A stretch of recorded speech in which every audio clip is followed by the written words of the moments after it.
Hi friends, welcome back to my channel. ఈరోజు నేను రవ్వ లడ్డు ప్రిపేర్ చేస్తున్నానండి. చాలా సింపుల్గా ఎలా చేసుకోవాలో చూద్దామండి. చాలా సాఫ్ట్గా కూడా ఉంటాయి. ఈ విధంగా ట్రై చేయండి.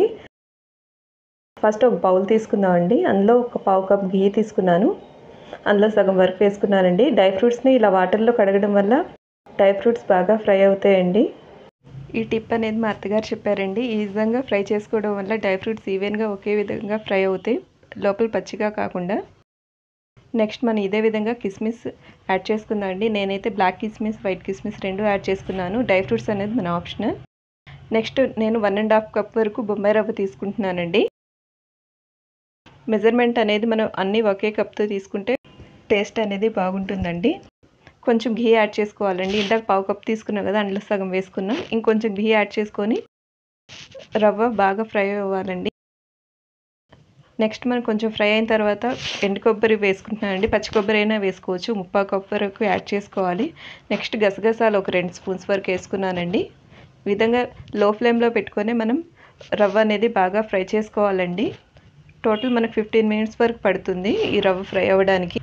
ఈ విధంగా కలర్ చేంజ్ అయ్యే వరకు మనం బాగా ఫ్రై చేసుకోవాలి. హై ఫ్లేమ్లో పెడితే మాడిపోతుందండి. అలా కాకుండా మనం లో ఫ్లేమ్లోనే పెట్టుకొని కలుపుతూ మనం ఫ్రై చేసుకోవాలి. మనం కొబ్బరి తర్వాత ఆయిల్ ఘీ వేసుకొనైనా ఫ్రై చేసుకోవచ్చు, లేదా డైరెక్ట్గా ఇందులో వేసుకొనైనా ఫ్రై చేసుకోవచ్చు అండి. మిగతా ఘీ మొత్తం కూడా యాడ్ చేసేసాను. మొత్తం పావు కప్ వరకు ఘీ తీసుకున్నామండి. మనకు ఫ్రై కలర్ చేంజ్ అయిందండి. మనం ఆఫ్ చేసుకుందాం. ఇప్పుడు ఇది చల్లార్చుకుందాం, పక్కన పెట్టుకుందాం. నెక్స్ట్ ఒక మిక్సీ జార్ తీసుకోవాలండి. అందులో 1/4 కప్ వరకు మనం షుగర్ తీసుకుందాం. రవ్వ ఏ కప్తో తీసుకున్నాం సేమ్ అదే కప్తో. స్వీట్ ఎక్కువ తినేవాళ్ళు 1.5 కప్ అయినా తీసుకొని ఈ విధంగా పౌడర్లా చేసుకొని పక్కన పెట్టుకుందాం అండి. నెక్స్ట్ రవ్వ చల్లారింది కదండి, ఇందులో మనం ఇలాచీ పౌడర్ వేసుకోవాలి. ఒక 2 స్పూన్స్ వరకు. అదే ఇలాచీ వేసుకుంటే ఒక 5 ఇలాచీ వరకు వేసుకోవచ్చు. నెక్స్ట్ మనం ఇందాక పౌడర్ చేసుకున్న షుగర్ పౌడర్ని యాడ్ చేసుకోవాలి. వీటన్నిటిని ఒకసారి బాగా మిక్స్ చేసుకుందామండి. మొత్తం బాగా మిక్స్ అయిన తర్వాత ఇప్పుడు మనం మెజర్మెంట్ కోసం ఇందాక పాలు తీసుకున్న కప్తోనే కొంచెం కొంచెం పాలు పోసుకుంటూ మనం కలుపుకోవాలండి. ఒకేసారి ఎక్కువగా పోస్తే పలుచగా అయిపోతుంది. కొంచెం కొంచెం పాలు పోస్తూ బాగా మనం కలుపుకోవాలి. కొంచెం ఎక్కువగా లూజ్ అయినా కానీ కొంచెంసేపు పక్కన పెట్టేయండి. కొంచెం గట్టి పెడుతుంది. మనం ముద్ద కట్టడానికి వస్తే ఇంకా మనం పాలు వేయకూడదు, చాలు. నాకైతే 1/2 కప్ వరకు పాలు పట్టినాయి. పాలు కాచి చల్లార్చి కొంచెం గోరువెచ్చగా ఉంటే చాలండి. మనం మిక్స్ చేసుకునేటప్పుడు ఇందాక ఫ్రై చేసుకున్న డ్రై ఫ్రూట్స్ కూడా యాడ్ చేసుకోవాలి. వీటన్నిటిని వేసుకొని ఒకసారి బాగా మిక్స్ చేసుకొని మనం ఉండలు కట్టుకుందామండి. మనకు కావాల్సిన సైజులో లడ్డు అనేది ప్రిపేర్ చేసుకోవాలండి.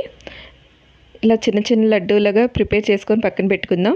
మనం చాలా సింపుల్గా రవ్వ లడ్డు అనేది ఈజీగా ప్రిపేర్ చేసుకోవచ్చు. ఈ విధంగా ఈ టిప్స్ చేస్తే మన రవ్వ లడ్డు అనేది సాఫ్ట్గా ఉంటుందండి. ఇది 1 వీక్ వరకు మనం స్టోర్ చేసుకోవచ్చు. ఎందుకంటే పాలు, కొబ్బరి యాడ్ చేస్తాం కదా, అందుకని ఎక్కువ రోజులు ఉండదు. అదే మనం ఫ్రిడ్జ్లో పెట్టుకుంటే 10-12 డేస్ వరకు ఉంటుంది. బయట అయితే మనం 1 వీక్ వరకు బయట పెట్టుకోవచ్చండి. 1/2 కేజీకి మనకు 30 వరకు రవ్వ లడ్డులు అవుతాయి. నేను 1.5 కప్ తీసుకున్నాను కదండి, నాకు 25 వరకు అయినాయి.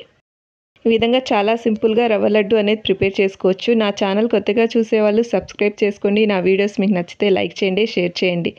చూడండి, చాలా సాఫ్ట్గా ఉంది. ఈ విధంగా మనం చాలా సింపుల్గా చేసుకోవచ్చు. ఒకసారి ట్రై చేయండి, చాలా ఈజీగా చేసుకోవచ్చు. Thank you for watching.